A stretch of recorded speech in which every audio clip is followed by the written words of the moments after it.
Hi friends, welcome back to my channel. ఎలా ఉన్నారు? బాగున్నారా? నేనైతే చాలా బాగున్నా. మీరు కూడా చాలా బాగుండాలని కోరుకుంటున్నా. టుడే క్లాస్ వచ్చేసి ఏంటంటే హెయిర్ హైలైట్ కలర్ అనమాట. సో హెయిర్ హైలైట్ కలర్ ఎలా వేస్తారో నేను ఈరోజు చూపించేస్తాను మీకు.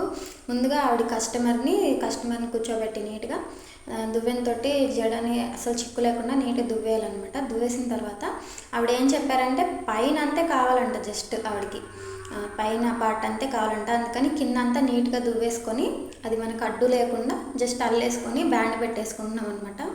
లేకపోతే తర్వాత ముందుది వెనకాలది అటాచ్ అవుతుంటుంది హెయిర్, అందుకని చెప్పి నీట్గా ఉంటుంది. పైన అంతే తనకు కావాలన్నారు కస్టమరు. సో తర్వాత వచ్చేసి ప్రోడక్ట్ తను ఏం అడిగిందంటే ఒక గోల్డ్ కలర్లో వచ్చేలాగా అడిగిందండి లాస్ట్కి. సో మేము కలర్ మిక్స్ చేస్తున్నాము. టూ ఒకటి రెడ్ ఒకటి ఆరెంజ్ టైప్ ఉందా, 2 మిక్స్ చేస్తే గోల్డ్ కలర్లా అవుతుందంట. ఒక క్రీము మొత్తం 3 నీట్గా. అది కూడా ఏంటంటే జస్ట్ 15 మినిట్స్లో అప్లై చేసేయాలంటండి. ఎక్కువ టైం తీసుకున్నామంటే కలర్ చేంజ్ అయిపోతుందంట. సో అందుకని చెప్పి ఫాస్ట్గా మనం రెడీ చేసేసుకొని తనకు అప్లై చేసేయాలి. చూసారా, ఈ కలర్ వచ్చింది.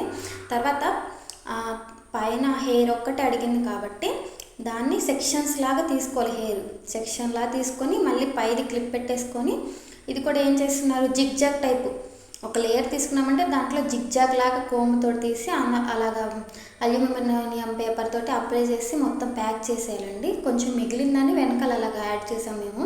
తనైతే అది కూడా వద్దనింది. సో వేస్ట్ అయిపోతుంది ఎందుకు అని చెప్పి, కాస్ట్లీ కదా అని. ఒక హెయిర్ హైలైట్ కలర్ వచ్చేసి 2500 నుంచి 3000 కాస్ట్ చేస్తామండి మేము.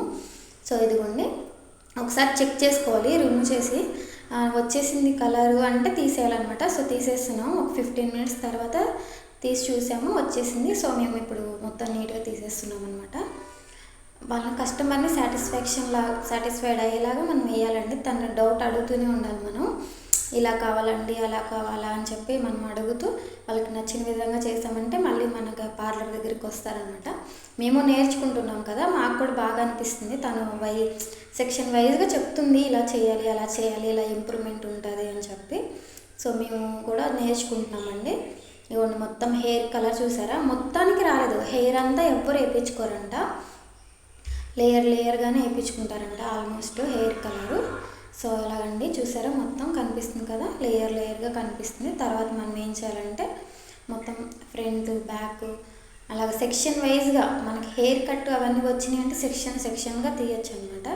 తను అడిగిన కలర్ ఇదేనండి, పర్ఫెక్ట్గా వచ్చిందంట. తను చెప్తున్నారు బాగా వచ్చిందని చెప్పి. సో ఇది మొత్తం క్లీన్గా తీసేసుకొని, అది అల్యూమినియం షీట్ అండి, అల్యూమినియం షీట్తో ప్యాక్ చేసి పక్కన ఒక 15 మినిట్స్ మనం వెయిట్ చేయాలి. సో ఇదిగోండి కనిపిస్తుందా, మొత్తం హెయిర్ వాష్ చేశాక మళ్ళీ మీకు చూపిస్తాను. ఇదిగోండి హెడ్ బాత్ చేపిస్తున్నాము ఇప్పుడు. హెడ్ బాత్ చేసేసి నీట్గా షాంపూతో 1 or 2 టైమ్స్ నీట్గా వాష్ చేయాలండి. వాళ్ళకు కూడా ఇరిటేటింగ్గా ఉండకూడదు. మనం ఏదో మాట్లాడుతూనే మేడం అంటూ ఏదో మాట్లాడుతూనే ఇచ్చేయాలి. తర్వాత హెడ్ బాత్ అయిన తర్వాత డ్రైయర్తో మొత్తం హెయిర్ అంతా డ్రై చేస్తున్నాం అనమాట. తర్వాత స్ట్రైట్ చేయాలి. తర్వాత హెయిర్ని నీట్గా స్ట్రైట్నర్ తోటి స్ట్రైట్ చేసేయాలి. స్ట్రైట్నర్తో కాదు, హెయిర్ డ్రైయర్ తోటి స్ట్రైట్ చేసేస్తున్నారు. స్ట్రైట్నర్ అంటే వేరే వస్తుంది. ఇది మనం చూసారా లుక్ ఎలా ఉందో, సూపర్గా నచ్చిందంట వాళ్ళకైతే, చాలా బాగా నచ్చిందంట. That's all guys. నా ఛానల్ కనుక మీకు నచ్చినట్టంటే సబ్స్క్రైబ్ చేయండి. ఇలాంటి వీడియోస్ కోసం లైక్ చేయండి, సబ్స్క్రైబ్ చేయండి, షేర్ బటన్ కూడా క్లిక్ చేయండి. బెల్ బటన్ క్లిక్ చేస్తే నా వీడియోస్ అన్నీ ముందుగా మీకు కనిపిస్తాయి అనమాట. చూసారా ఎంత నీట్గా కనిపిస్తుందో, బిఫోర్ ఆఫ్టర్ డిఫరెంట్ తెలుస్తుంది కదా. That's all guys, bye.